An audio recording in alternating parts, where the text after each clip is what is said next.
Hello, greetings, good morning, happy Monday, wherever you are. Welcome to Catalyst Energies. My name is Dee. Thank you for joining me. I am so grateful that you are here. Welcome to the Starseed Ministry. It is June 20th, 2022. We are, less than 24 hours from the mark of the June solstice when the sun reaches 0 degrees Cancer in Western astrology, or the zodiac sign of Cancer. So we also have a third quarter moon late tonight, early into tomorrow morning, that is coming right before, because it's at the very last degree of the sign of Gemini. So I'm getting this very distinct life is but a dream vibe this morning. And it's something to maybe relish just a little bit, because when we get into the reading for today's Starseed Ministry, it is a continuation of a theme of difficulty, of challenge, of being in this position specifically to ignite or activate or catalyze the next level. So I hope everyone is doing well. You had a great weekend, regardless if it was actually your weekend or not. And I'm very grateful, and I'm very happy to be with y'all this Monday morning. So how are people feeling? Interesting reports from various spheres of my reality, at least. So people have been reporting, and my own personal experience, lots of GI issues, some stomach issues. Anxiety was definitely palpable as well this weekend. And in this strange way where you feel it in the body, but you can't really identify necessarily what it's connected to. So and that's a good indication that it's time to slow down and get more quiet, find some stillness, so that you can allow the messages that want to come through to kind of be able to, get through all of the noise. And there was solar wind. We're in a coronal hole stream and solar wind right this moment. So the geomagnetic disturbance was higher over the weekend. There was an interesting phenomenon with the Schumann resonance. Maybe it's not that interesting, but to me it is, because it's something I haven't seen before in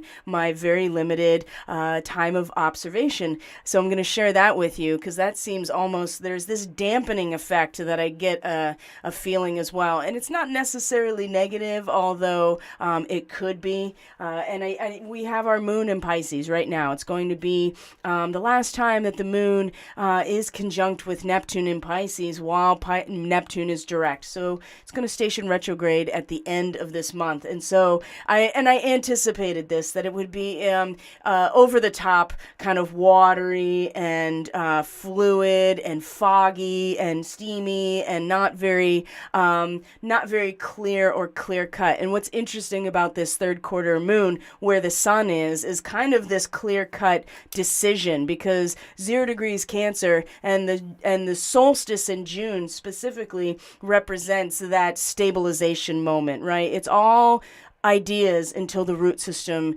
is established. And this can be from a number of avenues, right? But the idea here is that the emotional sense of belonging, and where our character really starts to develop, because we are integrating our personality and our mind and our mental conception of who we are. Our consciousness is getting applied to an established, stabilized framework. And in astrology, Cancer in the 4th house, there's a lot of sensitivity, there's deep intuition, but at home and family, right? A sense of belonging and a sense of personal and inner power that comes from the lattice structure of these relationships. So when the sun comes into this degree and this sign every year, this does represent that stabilization and a sense of decision. So while there is this watery, kind of fluid, foggy, steamy, not very clear, but also very imaginative and dreamy quality with the moon in Pisces, as it continues to get closer and closer to Neptune, the ruler of this sign, this life is but a dream vibe feels pretty strong. And to consider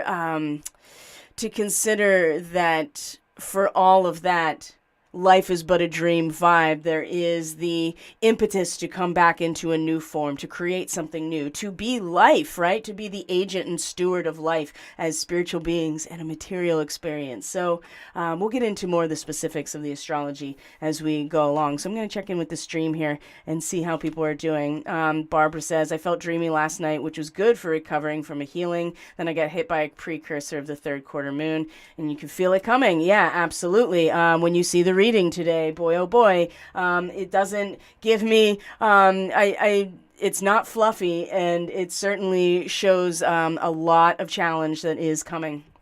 And after a lot of patience, and we've seen that that symbol come up a lot in terms of the reading, in terms of Venus in Taurus, Uranus in Taurus, the North Node in Taurus, all of this Taurus energy. But then you have Mars in Aries as well, and Jupiter, right, which is just big and expansive and forward momentum and action that is in the sign of the spark of life. So there, you need both in order to create something new, and we're getting it from all sides in a lot of ways. But the dreaminess and the fogginess, and it's not necessarily confusing foggy, although for some it absolutely is. Okay, like which way is up, which way is down, what is happening. But for many of us that are here, we've been feeling into this template now for a while, and the moon allows us to have a personal, direct, intuitive, feeling-based experience with whatever is going on. And it sure is just kind of dreamy. Life is but a dream, which is not a negative thing, but it also means that we have to wake up out of it as well, and realize that relationship and that interaction is part of the process. It's part of the game. So let's how are other people doing? One thing I also want to bring up is in terms of my client work and things that I'm noticing with people and what they're reporting is that people who are, and this is across the board, you don't have to necessarily be in the healing arts professionally or as a reader or an intuitive or any of those types of modalities. But I have been finding that people that I'm working with one-on-one are going through a process right now where they are experiencing a real strong either pulling away, and maybe not even necessarily pulling away as much as a consolidation in order to recalibrate themselves, what they're doing, their service, the nature of it. And a lot of this, I think, has to do personally, and what I've been advising people, especially based on their own charts, is that this is part of the transition of the entire way we do our economy is organized, right? And as what has been established for a really long time, as it's going through its process of exposure and elimination and all of the Plutonian themes that are related to Capricorn being the larger establishment as a whole. Everything that is tied to those, even the way we do business, even if we have a spiritually or energetically or healing-based business or practice set up, even if it's not specific to those things, but it is human services, the whole thing is going to change. And so people are getting ahead of, they are feeling and they're trusting that their feeling is pulling them or guiding them or directing them in a certain direction that seems counterintuitive to being able to survive economically and financially, but they are right on track. And many people, I think, are feeling this way in a lot of different ways. But if you're in these modalities and you can feel yourself kind of pulling away or needing respite, and it's not exactly even about burnout necessarily. It's more about reestablishing what the whole mission really is, because it's go time in a lot of ways, right? So let's transition into some different imagery here as we go through today's ministry. So just a couple reminders, I'm still offering these sales, the Starseed reading as a sale, so $66 for the 60-minute recording that gives you your Starseed markings, where they are, what's been activated, and how to use use these and fundamentally in your own work, and to get a much more multidimensional sense of your natal blueprint, which is in the natal chart, the soul's blueprint. I'm also still offering the solstice readings, the root power. So looking at June to December, solstice to solstice, related to your chart, 60 minutes or 90 minutes recording. You can go to catalystenergies.net to book these. That's in the description box below. What we're looking at here in terms of imagery is a type of cloud. This is actually somewhat local to where I'm at. This is more towards Pittsburgh, Pennsylvania, when this photo was taken. And you can link to this in the description box below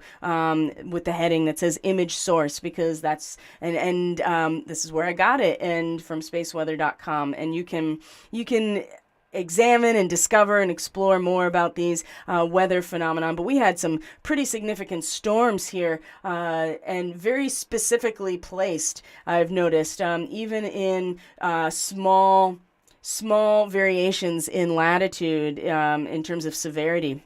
Yeah, I noticed even just experiencing it, like we got pummeled, but even just like 50 miles north, there was nothing. Like these are a type of cloud, mammatus, I believe. Again, you can link to this in the description box if you're interested in learning more about it. But this was right after the storm, and it's these clouds that are like cumulonimbus clouds, and they look like mammary glands. I think that's what they were named after, because they are saturated, and they're saturated with moisture in this instance. And so we had just had this storm, and so there's just really interesting phenomena that continue to happen all around us that are we're able to capture through things like photography, which is pretty cool and interesting just in itself. So I just wanted to also make sure that these things were still available to you. One thing that came up is that in our Telegram channel, somebody was sharing their experiences being a parent. Maybe they are on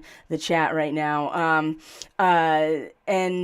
And the difficulty in relating as they're going through their own spiritual awakening journey to their kids, and their process, and the fact that it is, just kind of part of the package, that there is, diametric opposition between the parent and the adolescent in a lot of ways in terms of reality. And, that's pretty normal. And this person actually, after sharing their experience, was like, hey, would you do a Starseed reading for my kid? And I think that's a great idea. So I just also wanted to reiterate, number one, if you are a parent and you have a child who is your dependent and is, younger than the age of a consenting adult, and you really want to understand their starseed origin, their starseed markings, to help them and have a language to maybe be able to communicate with them, this is also an option. I really do cut this boundary here, though, with individuals who are your if you are a parent and they are your child. I won't read for people that are not you unless I have express consent and permission, and that's my boundary as a reader and as a person who's been in the healing arts for a very long time, and knows is familiar with using those types of skills and sensitivities to maybe invade someone's space without their consent. And that very much is part of this work too. So, not sharing people's birth charts if I don't have their permission to cast them, things like that. But as a parent, and I've worked with quote unquote troubled youth. I really don't like that phrase, but just to give context, for a long time. And so I also understand developmental stages of different age groups of kids really well in situations that were probably equally, if not more challenging, considering they were either runaway, they were trafficked youth, they were homeless, and then they were in secure mental and behavioral health facilities. So I have a lot of experience in this realm, and it might help. And I'm looking forward to being able to do this with the person who had reached out about it. So that's really cool. So let's get into the reading, and let's get the difficult stuff out of the way first, and then we'll get into more of the astrology for the third quarter moon, and give ourselves some potential strategies here, or at least perspectives, in order to be able to look at this reading in a way that in a conscious co-creative way, rather than like, oh darn, oh wow, this looks intense. So let's make this transition, shall we? There we go. So when I first started doing this reading, and when I sat down in my meditation first thing this morning, and I have a whole system, I have a prayer segment, and then I go into more of a deeper meditation to prepare for this reading. I have a whole process, because one of the ways that gateways open really easily into the esoteric without proper guidance or training is through the tarot. And I've been very, for me personally, I'm very adamant about my boundaries, because I've been down this road for a lot, many different types of situations, and I see how easily it is able to open doorways without discernment through this process. And, anyway, so I have a whole process that I go through to prepare before I even start shuffling these cards. So when I brought this reading out, and the first thing that come up was Eight of Discs, right? This is about patience and prudence. And I was like, oh, that's great, because this is the message about being patient, right? Like really waiting for the right time, having experience of resoluteness and knowing when it's time to act. And then as soon as the next card came out, I was like, Five of Swords, defeat, right?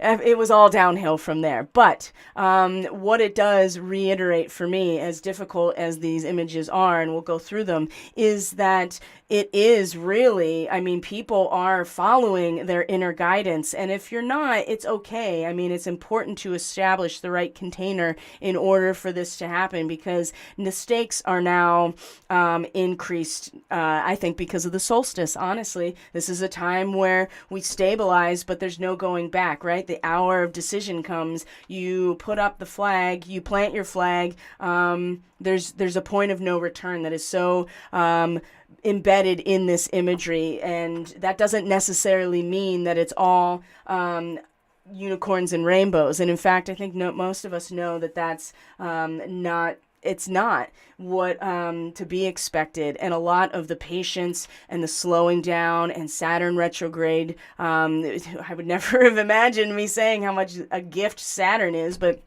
in its retrograde, really giving us the opportunity to address our perspectives and to really slow some things down about time, because it is important to have that perspective as we start to really move into territory of struggle. And yeah, lots of people, I feel like, will intellectually identify some defeat and feel very powerless and disappointment. The Five of Cups. This is it's like the Five of Cups and the Five of Discs is just in some of the most challenging imagery in the tarot, because it's so sobering and disappointing and painful. And that doesn't necessarily mean everybody that's here, everybody that is going to go exactly through these things. In fact, you'll see that everything surrounding it, and even where our energetic polarity resides in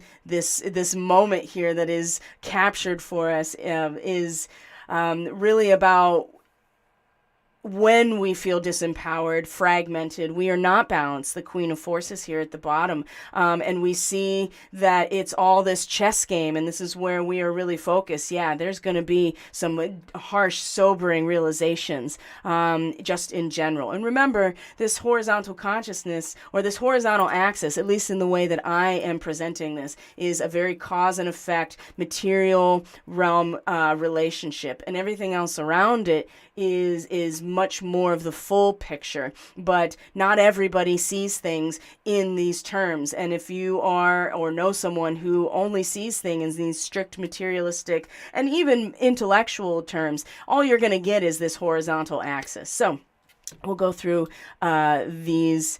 We're going to go through these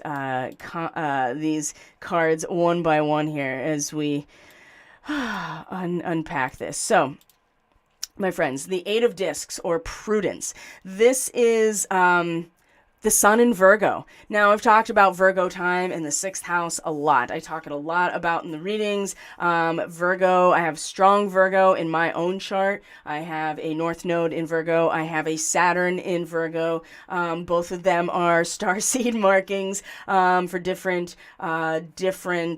sun in Virgo, which is when the fruit is maturing, right? The fruit that carries the seed of the next cycle is maturing and reaching its own maturation. So this idea here is about patience and knowing when to actually harvest. You don't want to harvest too early because you don't give, the full ripening experience, but you don't want to wait until it's too late and you miss the window. And so it's about patience. And this card especially, the 8 of Discs, we didn't even look at the Schumann resonance. My gosh, we'll get to that. I'm going to share that for sure with you before we get out of here. So everything needs time and consideration, and this card represents patiently waiting for a chance after you've considered everything. This is allowing the process to unfold and to analyze, put things where they belong, realize coherences. And there's this essence here of learning, not only learning from our mistakes, which is very much about the 7 of Discs, but attempting to avoid those mistakes, actually learning something from this process and being patient, right? This is our causal factor. And so this came out and I was like, wow, yes, the harvest, right? This is the point before the harvest, to become fully present in the moment, to know when is time to harvest and to establish a sense of patience around that. So we have right from here in the heart of this reading is the defeat, the 5 of Swords. Now, one thing I really appreciate about this card and this imagery is, okay, so we're talking about Venus in Aquarius, right? You have this very sharp aspect of the swords, especially Aquarius, because it's about the larger intellectual or higher consciousness, the collective consciousness. And Venus is about our sensitivity to the world around us, our physical senses of comfort and security and love and fear, and what we feel in our sensual feels. And this is where we feel pain. We feel physical pain, right? Like when you are so heartbroken that it actually hurts in your chest, right? When you are grieving so strongly that you are uncontrollably sobbing and heaving, right? These are these Venus experiences on that end of the spectrum. And what I appreciate about this card is that the swords do find some bending. They're all meeting this point in the middle that is that you can't get around, right? The idea here is that there's a lot of sensitivity with Venus involved, and no reasonable argument's going to soften it, right? But there is some bend here, even in the middle where nothing is going anywhere. And so there's this moment here of, do you bend or do you break, right? Is this intellectual crisis? Are you going to struggle against fate to the point of breaking your mind? Or are you going to realize your limitations and just be present with what is, okay? And so in the heart of the matter, actually, where this card is situated, does seem to amplify this brokenheartedness even more. And it's more about the logical progression of our mental concepts and where the logical progression of things takes you. And when Venus is in Taurus, right? We'll go over this today. Taurus and Aquarius in general are in a square to each other. So they're naturally in cross purposes with each other as archetypes. And so this is just the physical experience of the intellectual reality that we can't get away from. And it does kind of force us down. You can even see this pentagram is more of a pentagram as opposed to a pentacle, right? The point is down and really almost trapping us potentially in this.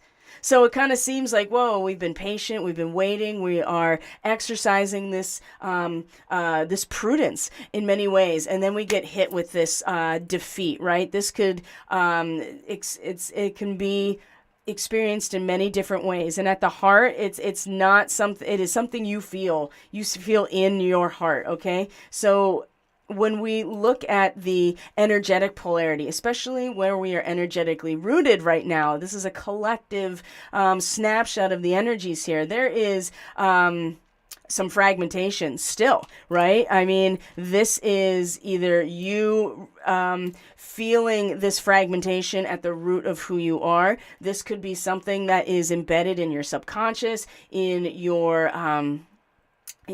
energetic template that you are not quite aware of. It hasn't really surfaced. This is also just where we find ourselves actually rooted. And there's agitation, there's disharmony. You can sense it. You can sense the misuse of power and influence in order to attempt to find this power or balance again. And you may feel left in the dark. And some people, when they feel left in the dark, will act out of self-preservation or attempting to gain power when they feel disempowered. So if you feel disempowered, you feel fragmented, if you feel kind of like, whoa, and believe me, the sun at the last degrees of Gemini today in a square to a Pisces moon at the last degree, like, how could you not feel fragmented when you are being tasked? All of us are being tasked to identify with some type of choice when you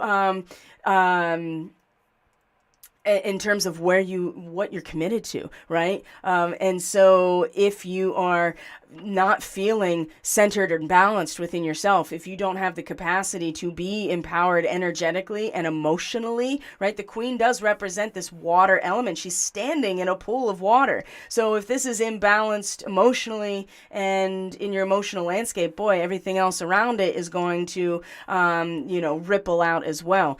Now, with the Three of Keys, or the chess game, in the top of our awareness, this is our conscious attention, this is our higher awareness, and what's going on in front of us that we see and that we're paying attention to is, of course, the political battle that wages on, and how these interactions present a lot of difficulties. There's deceit present. People are out for their own agenda, because when you play chess, you're not working in cooperation with your opponent. You are absolutely in the conflict of the chessboard. And it's not so much when you're playing chess that you are intentionally deceiving your opponent, as much as you are not disclosing what your strategy is. They might figure it out as you're going along, but what this also represents is that there's a distinct material crystallization that is experienced in this configuration, okay? And maybe it's time to take a step back emotionally. Many of us have been doing it. Many of us are doing it. Many people don't even know why they're doing it, but they are doing it.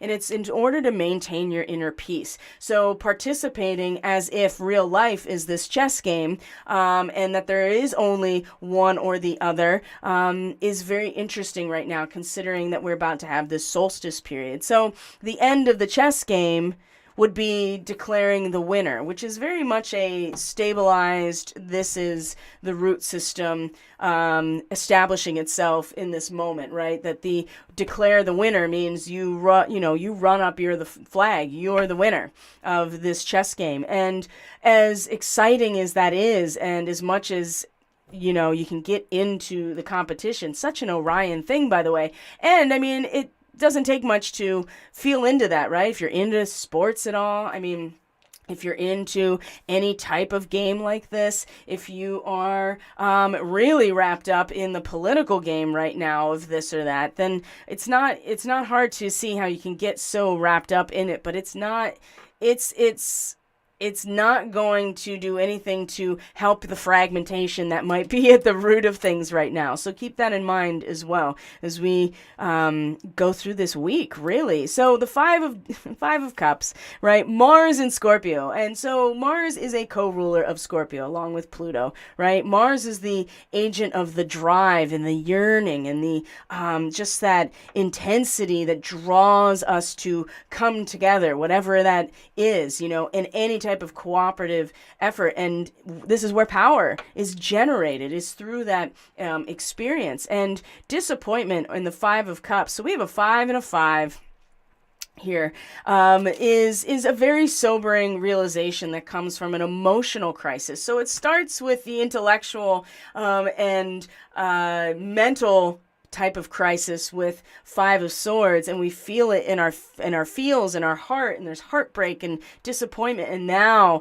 it's the emotional aspect, the emotional crisis, the unconscious fears being realized, the feelings are disrupted, or they're just wasting away, and the soul feels empty and unfulfilled. These are like the worst case scenarios here for this card, but there's so much potential here of the realization of deception, the loss of illusion, the sobering realization. So keep that in mind as well. It's upright. And there's always the consideration that when you reach the 5, at least in the tarot, that you've bottomed out, right? There's only up to go. And so, yes, we've coming from a place of patience and really waiting for the harvest and on the cusp of it, essentially. And then these moments where we really are getting challenged.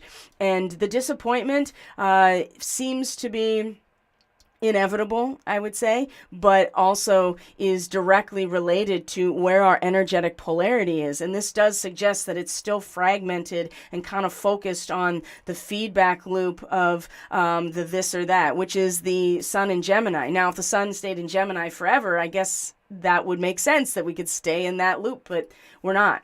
We're going to the solstice is tomorrow morning at roughly 5 to 6 a.m. Eastern. So it's time. And that, again, like I said, that doesn't mean that we aren't going to experience some sort of cat arguing with the mouse here and trying to justify things to ourselves. We're just going to have to go through the experience. So, but as we see here, part of all of this is the going through initiation, right? And keep that in mind, because this Oracle of Delphi is reversed in this situation in terms of the guidance. So when we have the Oracle reversed, it's a pretty standard recognition here that we're denying the inner voice, we're sidelining the work to maintain balance in order to what? Receive the messages. So we need to become the Oracle in our own life. And so when we're fragmented, when we are pulled off balance, it's a lot harder in order to do this. This is why practicing meditation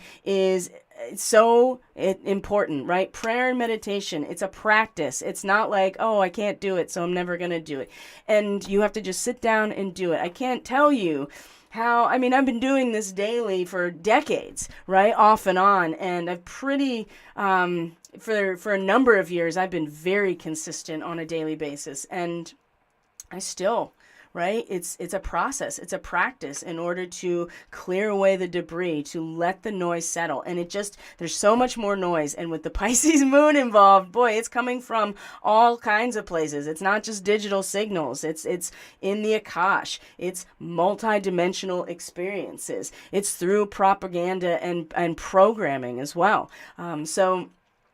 Which really works on people's feelings. So this is really just to bring attention again that when we are feeling fragmented and out of power, it's very difficult to hear the messages. And maybe, perhaps, you have gone through processes like this and continue to do so, maybe because it is actually part of the it's part of the initiation, right? Now, there's a story I really want to share. So for those of you who were part of the Catalyst Classroom and were able to catch the replay or even just look at the slides, you know that our full moon in Sagittarius, the conjunction with the full moon, at least longitudinally, was with a star in the Ophiuchus constellation, right? This is the serpent bearer, right? Asclepius is also the Greek name of Ophiuchus. The serpent bearer, or the snake charmer, or in Asclepius's case, the medicine man. Okay. Asclepius in Greek mythology was the son of Apollo and the daughter of one of the Greek kings, before Greece became the Greece that we know, and like in terms of a larger empire. And so all of these city-states were coming into their own during the time of all of these myths, when they supposedly were all happening. And so Asclepius, or Ophiuchus, born to Apollo and a mortal, or at least not a deity, woman, and was mentored and raised by Chiron. And as you know, if you've been watching this channel for a while, Chiron is also the adopted son of Apollo and was also trained by Apollo. And Chiron is a centaur, is also born of a Titan and another immortal being, and all of the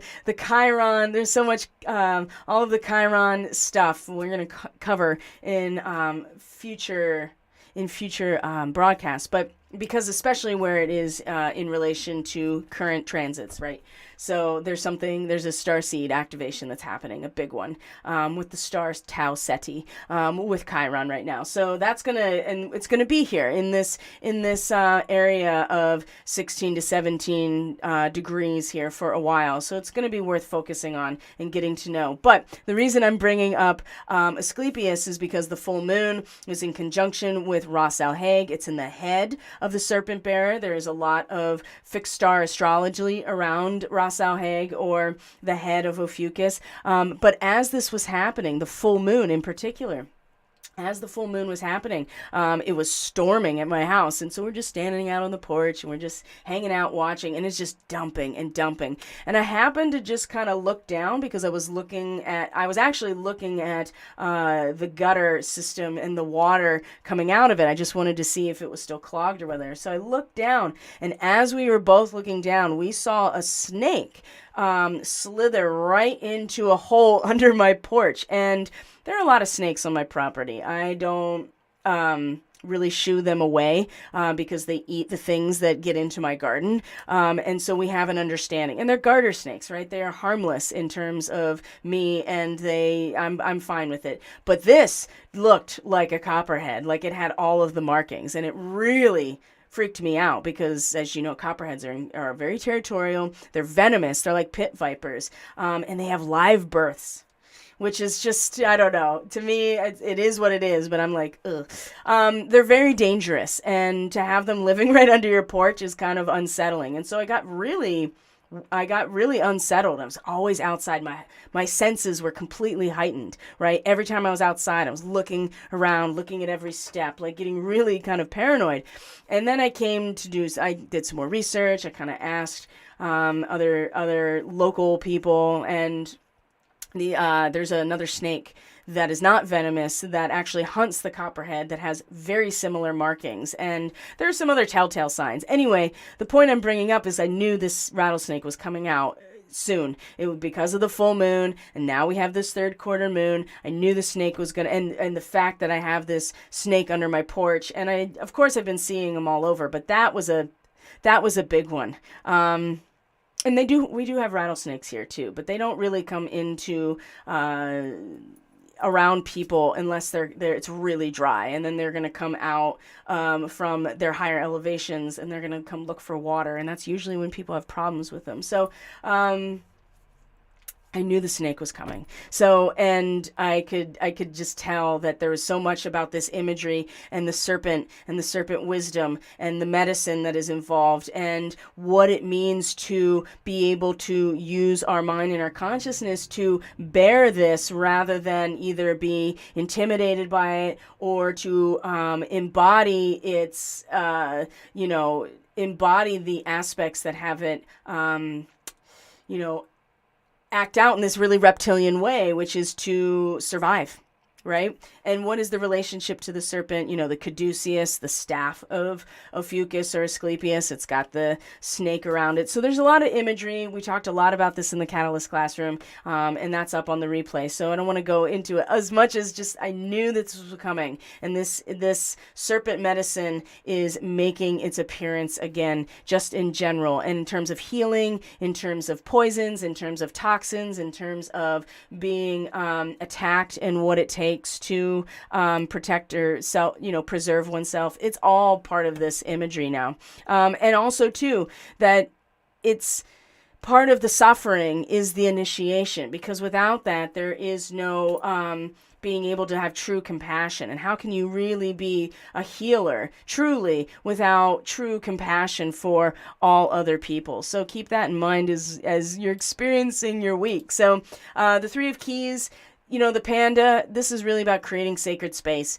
And I would say creating sacred space spiritually within yourself. And that comes through what? Oh, meditation. Wow. Imagine that. The Buddha prepares. So, and look, it's the heart space that is glowing, as well as, you know, the halo around the Buddha under the Bodhi tree. This is the sacred space right here. And to create that in the midst of this political chess game that is continuing to rage on and will burn, you know, it's just going to go until the engine runs out, or we shut it down completely. Either way, our energy is best used, in my opinion, based on this reading, in creating this sacred space within us. And again, this has to do with taking the time to prepare inwardly, okay? It appears in the exterior, and this has come up before with other people, that nothing is happening. And sometimes it feels really scary to be like, I need to pull back from what I'm doing, but I don't know why or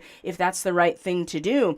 We need to take the time to prepare so we can truly step into our power, because if we do not, then we have a lot of disappointment that doesn't allow for the realization of illusions and the transmutational aspect to come forward. We'll just get caught up in all of these feels. So this is a really, really strong reading for right now into the solstice. And I'm really happy at first, but I had just let it be, and I trusted that it was exactly the right message that needed to come through. So I'm going to bring up the internet here, the interwebs, and I want to be able to share the Schumann real quick before we get into the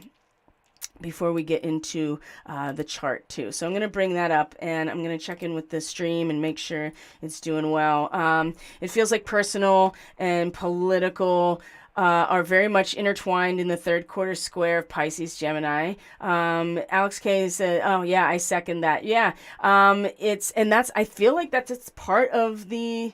It's part of the experience. Like, that's where we're going, is almost like the caduceus, now that I'm reading this, intertwined with each other up in the staff.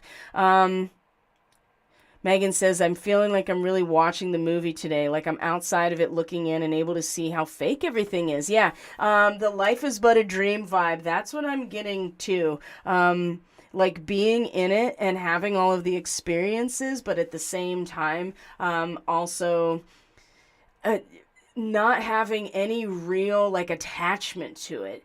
And the personal and political, yeah, I feel like that they are intertwined in a lot of ways. And when we get into the astrology, the way that I feel like I've been kind of conceptualizing it or feeling into it, at least with this third quarter, because this is a crisis, right? It's always a crisis in our consciousness. It requires some sort of internal reorganization after the full moon has begun to disseminate. And there is a point of making a decision. Now is the time. And there's this sense that,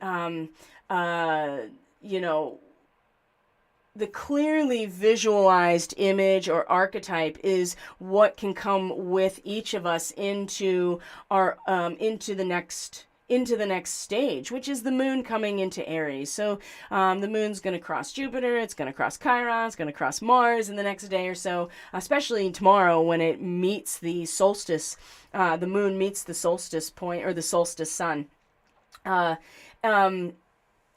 there's something profoundly powerful about realizing how fake it is and how malleable it all is. And maybe the political, like, okay, making the decision is the reorganization requires is required in a lot of ways, so that we are very clear about what we are taking with us into the next sphere, whatever that is for us. As the moon comes into Aries, and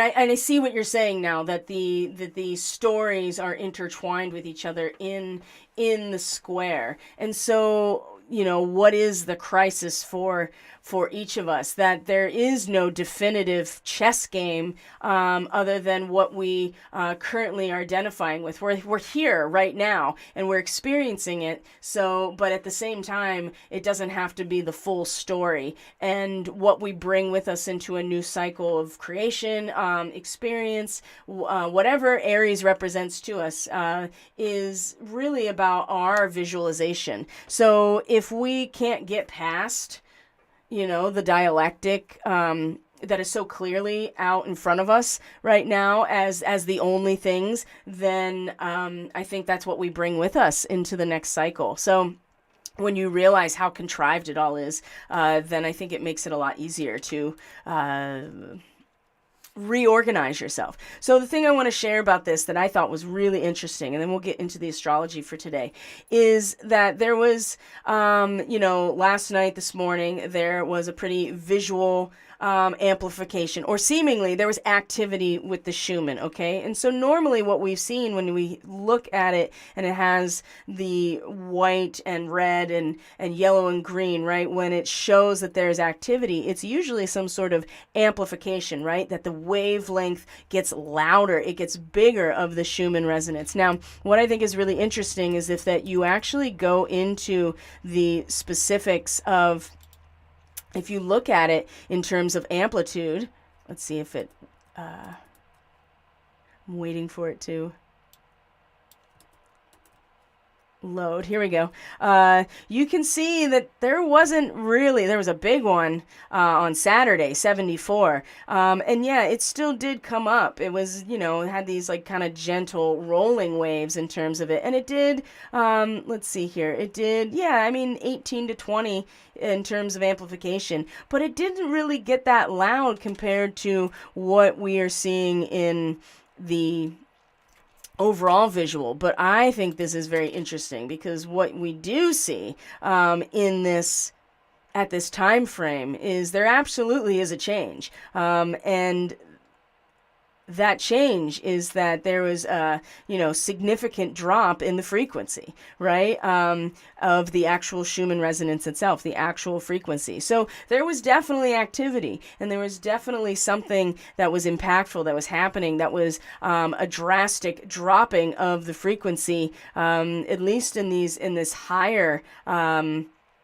in this particular line. There was a really big drop. Not so much the rest of them, actually. There was here like a very consistent overlap, but this here, there was a drop in the top one, but not so much in the other ones. But that was also where this where the Schumann resonance seemed to have activity. So I don't know what that is. I know that we're in solar, we're in a solar wind stream right now. So there is the solar weather is impacting us, the geomagnetic geomagnetic excitation, right? There are things that are happening. So, but it does feel almost like a dampening effect. Like it doesn't feel, again, like it's not confusing as much as it's all everything that we've been through on every dimension, past lives, incarnations, the collective unconscious. It's all right here. And I feel like it's throughout the day is going to become just more and more accessible to us intuitively and emotionally. And when you realize how much it is all just a dream, then you can wake up out of it, right? And that's part of the creative process of evolution, is this moment moment of awakening. And it's not like you wake up and you never do it again. We know that that's not true. It's a consistent process of happening. So I want to bring up the chart for today and kind of get an idea of what to expect for today. The solstice, like I said, tomorrow morning, in terms of the sun reaching 0 degrees Cancer in Western astrology. And just get an idea of what the week has in front of us as well. So let's see here. Let me get my notes out. And here we are. This is late last night, early this morning with the moon, pretty much coming into a sextile with Uranus. All right, guys. Let me bring up my notes here. Now, if you've noticed, Uranus has moved into the next degree, 17 to 18 degrees of Taurus. This Sabian symbol is a woman airing out a bag out of her window, right? She's got this bag and she's airing it out. And in some ways, I feel like that is definitely happening in terms of the just material existence, either in our bodies, in our resources, anything that's Taurus related, and knowing where Taurus is in your chart is going to help show the area of life that this is possibly expressing itself. But there is kind of a purification of our own consciousness that Uranus is exhibiting and facilitating, really activating, if you will. And it's I feel like it's the resonance of the collective that Uranus represents, right? And that higher consciousness, that innovative or possibly very shocking and surprising shift and change in the material landscape is providing this opportunity to kind of air it out, right? And yes, it's something that we don't expect. Maybe we do feel agitated and fragmented. That's a big part of Uranus energy sometimes, is that not so much the fragmentation, but it forces individuation, because you have to either you have to kind of make the leap into the into the next frequency, into the next pitch, so to speak. You have to align yourself with the collective resonance. And in the case of Taurus, it is the resonance of the natural world of resources and value. And so we're airing it out. There's a purification process that's happening. And so the moon in this sextile that happened last night is, especially in conjunction with the asteroid Juno at pretty much the same time, who is the advocate, right? The advocate for you in the courtroom, the advocate of the human and the state, right? Of the rights of the people, so to speak, right? Zeus is the overall, the lawyer in a lot of ways, right? Big picture, but it's Juno that really honors and respects and works in conjunction with contracts, right? With marriage and children and families, and your rights as a citizen in some ways of humanity, or your local community, whatever it is. And so meeting Juno in a sextile to Uranus, it's the experience of it's almost like as this collective experience that we're all feeling into of, being inspired in some ways, or being kind of almost not amazed, but imagine going to a circus and, it's the whole experience of being under the tent with the ringleader, or being at the revivalist tent and you're with the preacher, right? These are just examples that are related to the Sabian symbol. There's something here about this collective experience that is, something that we can invest into this purification process, and vice versa. It kind of allows us to come together and feel this experience. But I think mostly I get this sense here that it's this personalized experience of inspiration, or being witnessing some sort of spectacular performance in some ways that inspires everybody in this moment, that is allowing for the purification, to air out the bag of our own consciousness. So this was overnight, and I had some pretty potent dreams. I don't really remember them. I've been sleeping so deeply, and I'm very grateful for that, honestly, because, and I know things are happening. The imagery is very vivid. I know that there's a lot of either travel or visitation, but I'm not bringing it with me, and I'm really getting a lot of what feels like rest.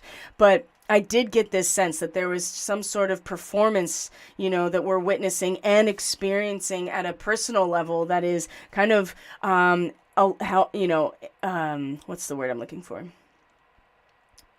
It is sparking in some ways this it's like throwing the door open or the windows open so we can air out our own consciousness, the collective in some ways. So I felt that. I can't tell you what imagery it was related to, but it was the feeling that I woke up with, and I was like, okay, yeah, something is collectively happening that we're all getting a chance to commune with in some ways that is allowing for this purification to commence or to continue in some ways. So through the rest of the evening, the moon, and today, right, the moon is going to be in a relationship to her own nodal axis, right? She's going to be in a trine to the south node, in a sextile to the north node.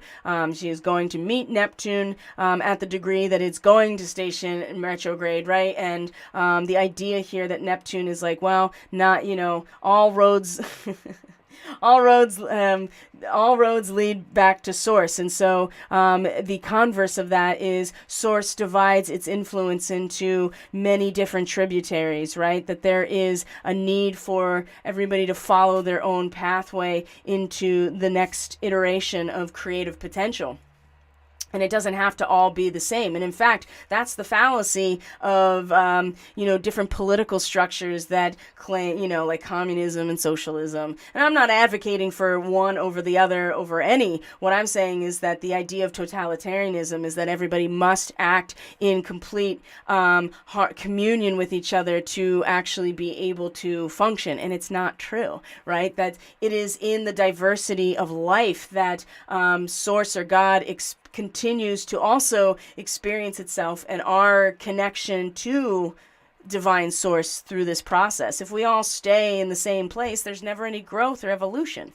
So Neptune stationing retrograde at the end of the month is going to clear away even more fog. But in the meantime, all of the possibilities are very intimately accessible. And when I say intimate, I mean just like very personally with the moon involved as well. The moon is then going to start having... So that's all of this like Piscean energy and water energy, and then also sextiles to Venus and Pluto, both in Earth signs. Venus is in 28 degrees of Taurus. This is still Pleiadian territory. She is still in this window. This portal is still open as she's moving through, and soon going to be in Gemini this week. And so this is about the re-beginnings that we can identify with giving, allowing something to naturally fall away. And just because a new phase begins does not mean that there's no potential for new love, new beginnings, new growth, right? This is what Venus is representing right now. So the sextile from the moon to Venus, and the sextile to Pluto retrograde, also in these late degrees of Pisces, is this dreamy, watery feeling that allows us to tap into everything we need is always here within us, right? And this is, I think, really something very important to really try today to, if we haven't already, to really find that place intuitively, emotionally, and cosmically within us, that it's all right here. It's all right here. It's all tailored to our individual needs, because we are a piece of God, and why else would we be here other than to fulfill this process? And so it's all right here. It's all and it's all right here in terms of our prior experiences, our Akashic record. It's something that we can easily access, and the moon makes that so much more easy. to do, because of the, this is our emotional landscape, and Pisces is the water of, of source or the universe. So the sextile with both Pluto and Venus is really just to establish in the real life, in the real world experiences, that we have everything we need within us that allows us to have this mature perspective, to allow for a new beginning that comes out of maturity, right? Coming into the crone phase. And it doesn't matter what your sex or gender is. We all have these experiences we go through as a soul. And this is very Jungian in terms of that work and depth psychology, but we all have a crone phase we go through, and Venus is very much embodying that in terms of this is where a mature perspective is able to really grow and thrive. And so but it requires releasing of a previous cycle. And with Pluto, it's the other end of it. It is such a powerful connection to these deeply transformative experiences of Pluto within ourselves, of the destruction of the entire establishment, whatever that establishment is related to you, right? Could be the economy, could be the healthcare system, could be the government, could be your larger family structure, right? The corporation you're part of, the industry you're part of, whatever, right? The idea is that it's all going. It's all going. Everything that it's built on is being eliminated, and right now definitely exposed like a wound. And it's very painful. So again, having this connection to all there is through our own channel of emotional, intuitive nature is going to be another opportunity to transmute this moment today. So Mercury actually was in a sextile to Mercury that's out of its shadow, by the way, okay? So just keep that in mind. Mercury is not only out of its shadow, but is also now in conjunction with the Hyades star cluster. So if you have Hyades star markings, if you are part of the Catalyst Classroom, you understand the significance of this. And Mercury being here as the ruler of Gemini is really establishing the, I would say, the energy, the mental energy for discovery, exploration, for discovering ourselves and learning about everything around us, and the expression that eventually comes from those experiences, and maybe expression that in some ways can be very disruptive, right? There's a lot of Sabian symbols in the sign of Gemini in general that have to do with people, aroused strikers surrounding a factory, the individuals that are revolts against privileges, communist, revolutionary magazine asking for action, tumultuous labor demonstration. You see what I mean? That it's when you have this political conflict of this or that, and it's set up to be it's built into the process. It's when we get stuck here that we get caught in a feedback loop. But in terms of how to utilize this in this moment, is Mercury is now out of its shadow, and so it's in new territory now, exploring, discovering who, the means in which to really harness this dialectic from our minds and in the way that we conceive of the world around us. So this sextile is very much about trusting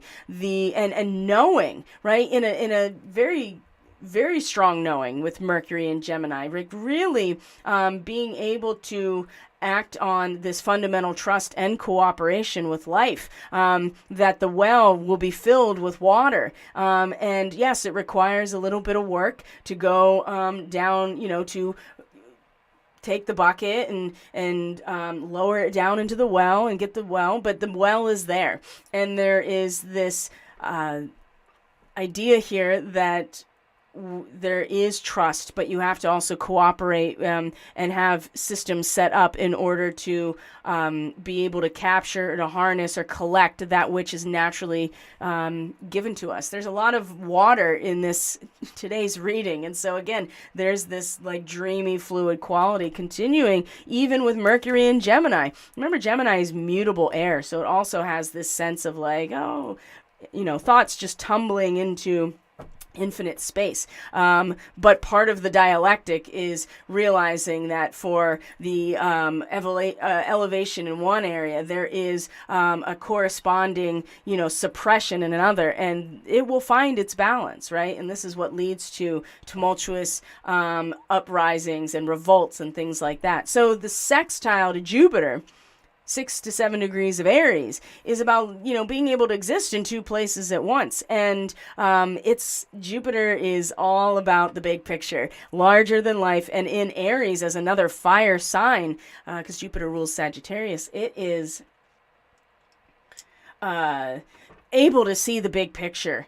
And I think that when you feel and you have the big picture and a pattern that represents the big picture, I think it's a lot easier to exist in two places at once when you see where you've been and where you're going within yourselves. And for the first realization that potential exists within you, right? And so when you feel that, then I feel like it allows for a mental trust and cooperation with life even more, right? You're transmuting it. It's more than just having the well in the bucket or even going into it. Is the big picture that you are the well and the bucket at the same time, or you're in the process of trusting and cooperating at the same time. There's so many opportunities we've had for years to work with this dialectic, and now it seems like it's actually coming to a head to see like, okay, so how do we take this with us into the next cycle? And this third quarter moon also feels very much like that moment, right, where we make decisions and we identify with some sort of course of action or some sort of decision, but it eventually leads to another cycle unfolding. And so you can't get just too caught up in the moment of the decision, but realizing it is way bigger than just our own individual consciousness or expression or decision. And that's part of the reorganization internally, I think. So as we go, we come into the solstice tomorrow, like I said, 5 a.m.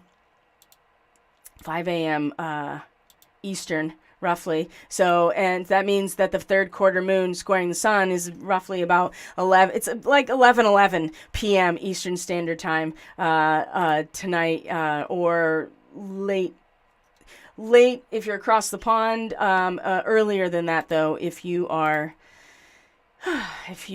in the U.S. moving west. So I'm going to there we go. So here is our solstice. Now, this is 0 degrees Cancer in the zodiac in Western astrology. The sun, in terms of where it's positioned in sidereal or Vedic astrology, or in its actual celestial coordinates, is going to be different. But in terms of where the vernal equinox is measured and where all the other solstices and equinoxes are measured, it's the solstice on the 21st. So it may be still on the 20th, depending on where you are.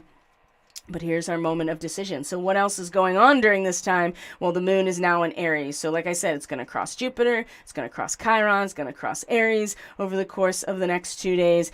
Venus is coming into the very last degrees of Taurus. So she is still in the Pleiades, and she's eventually going to meet Alcyon, 0 degrees Gemini, during this upcoming week. And in the sense-based feels, right? Like in the way that we feel into or are sensitive and embodied with Venus, the full picture, right? Getting to see and experience the full ocean, right? The glass bottom boat, right? That there's a new quality or a new dimension of being realized, and it's that first moment of the mind being translucent enough to be able to catch a glimpse. And Venus, it'll be catching a glimpse by feeling into it, having it expressed in our relationships or things that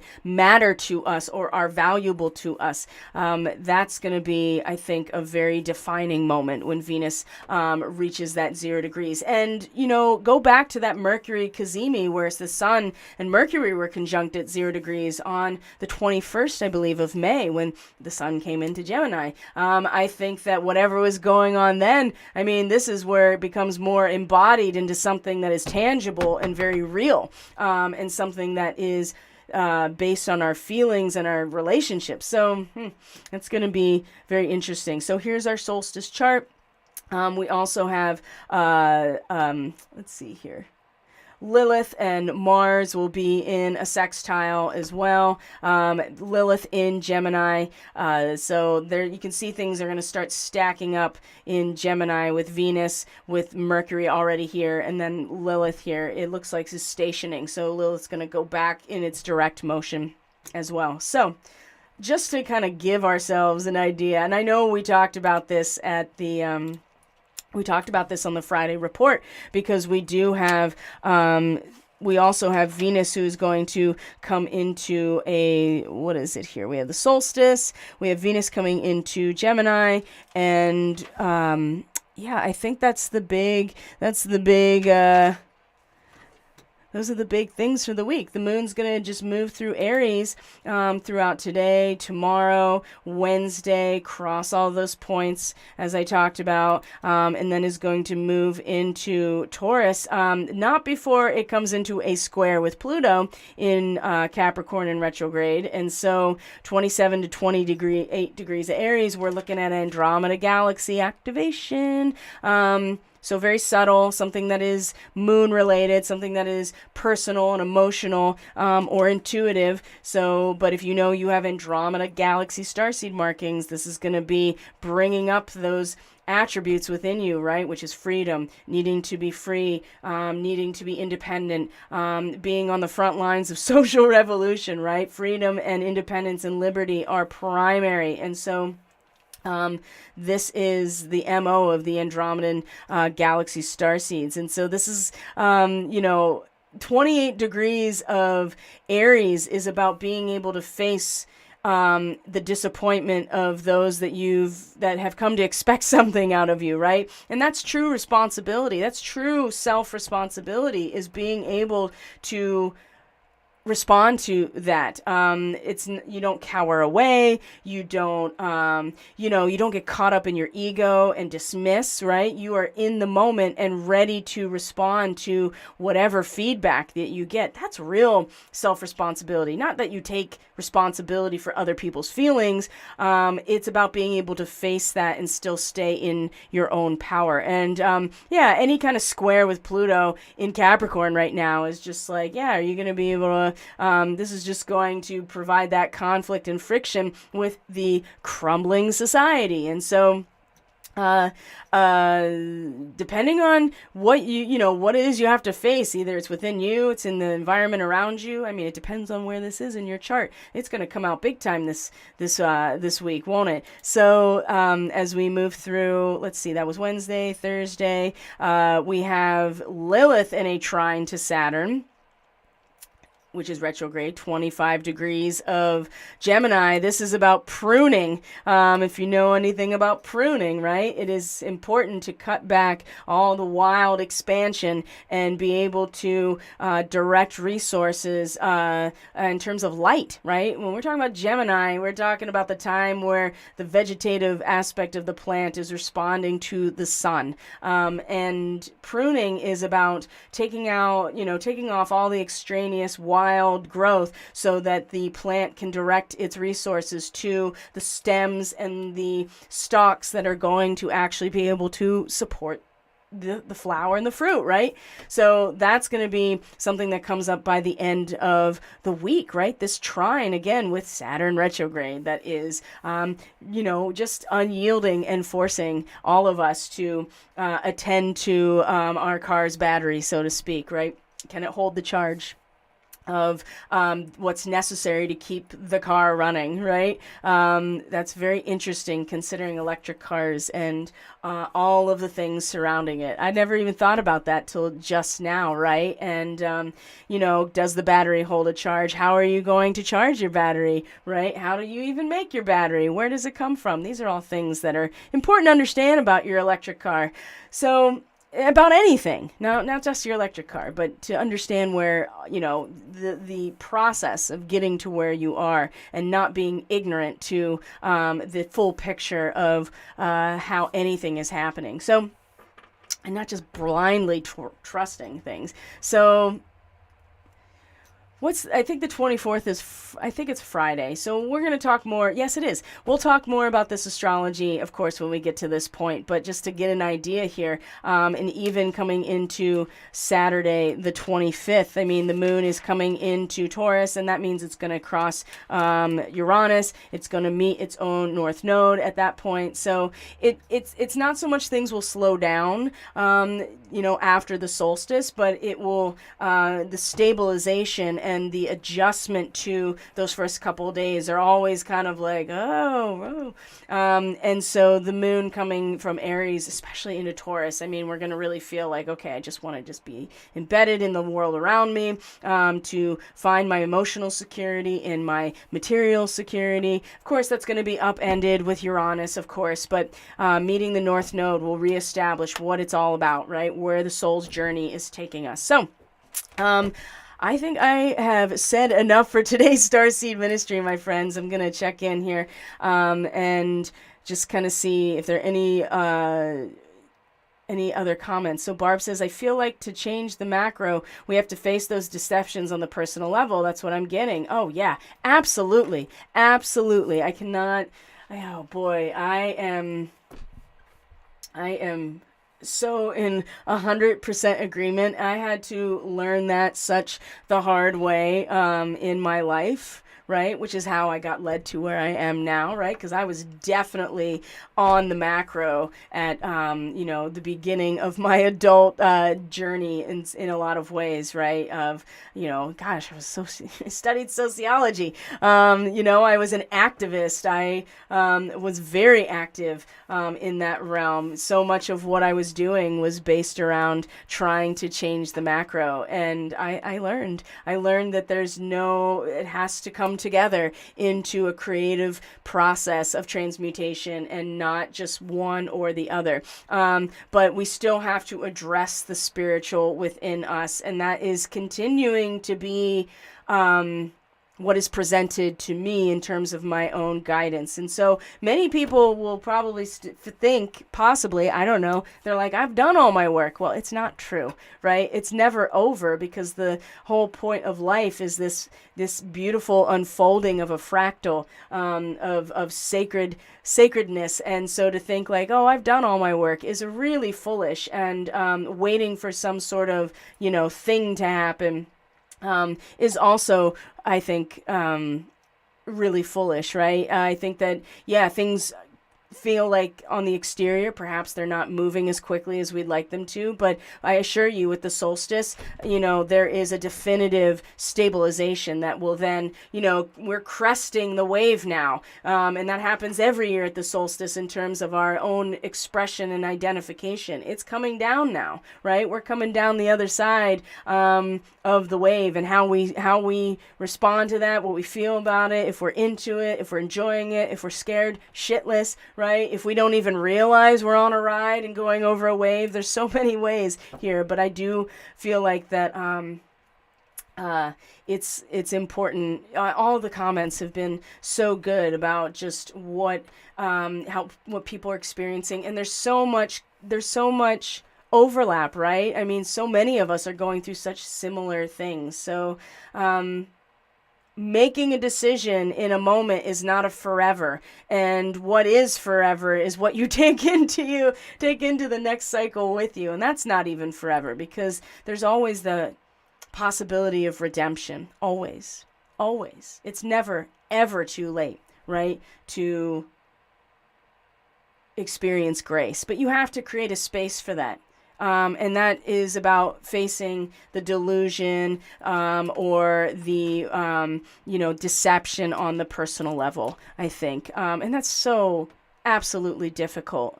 It's really hard to go into those spaces and not get caught up either in feeling bad about yourself and getting caught in that spiral, getting depressed, or trying to project it outwards in your anger when you have to look at the review of wow, those were things that happened that at the time I didn't even know why I was doing them, but I realized, I was deceived, I was acting out, I really hurt some people.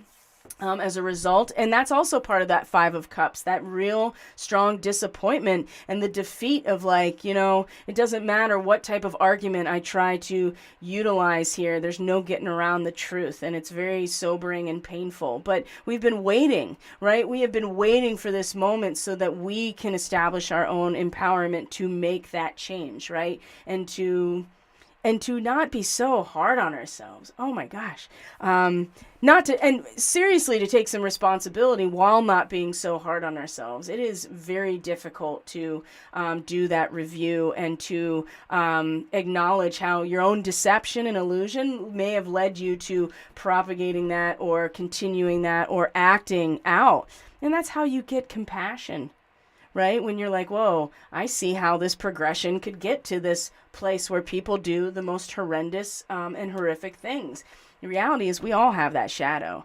And to realize that and to acknowledge the ways that it has shown itself in your own life is only going to serve to create more space for light to come in, right? And to really, really heal, actually heal. So that's it for today, my friends. Thank you so much for being here. I truly, truly appreciate each and every one of you so very much. Don't forget about all of the offerings right now, sale offerings, the Starseed reading, the Solstice reading. They're all on the website. Everything you need actually is in the description box below in terms of resources to the Starseed Fellowship. If you are on Telegram, let's get ourselves scheduled for our Zoom gathering this week. I'm thinking Wednesday or Thursday is best for me, but I'm very open on those days. And if you're not on Telegram, but you are part of the Starseed Fellowship, you're a subscriber on Subscribestar,